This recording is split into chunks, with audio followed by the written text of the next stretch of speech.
Video बनाउन गइरहेको छु। हो त्यस्तो छोरा मान्छेहरूको जसले नि अरूको फुल जस्तो छोरीलाई लिएर टेन्सन, टोर्चर, डिप्रेसन दिने काम गरिरहेको हुन्छ। जतिजना पनि हो त्यस्तो छोरा मान्छेहरू छ नि, कान खोलेर सुन है त। तपाईको बुढी नि कोही आकाशबाट झरेको पानीको थोपा होइन, कोही घाँसफुस होइन जो माटोबाट आफै निक्लेको। ऊ पनि कसैको छोरी हो। जसो गरी तपाईलाई तपाईको आमा बाउले माया गरेर हुर्काएको हुन्छ नि, हो त्यसै गरी तपाईको बुढीलाई पनि उसको आमा बाउले माया गरेर हुर्काएको हुन्छ। फूल जस्तो स्याहारेर, रानी जस्तो सेवा गरेर ठुलो बनाएको हुन्छ।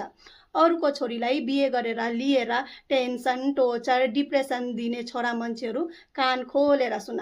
हरेक पापको माफ पाइन्छ, तर अरूको छोरीलाई लिएर नि टेन्सन, टोर्चर, डिप्रेसन दिनेको सजा तपाईहरूले आफ्नै घरको कुनै न कुनै छोरीबाट नै चुकाउनु पर्छ।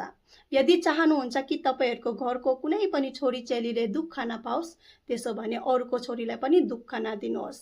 हरेक घरमा छोरा जन्मियोस् या नजन्मियोस्, तर हरेक घरमा छोरी जन्मिनु धेरै आवश्यकता छ। किनकि जब छोरी घरमा जन्मिन्छ नि, तब छोरा मान्छेहरूले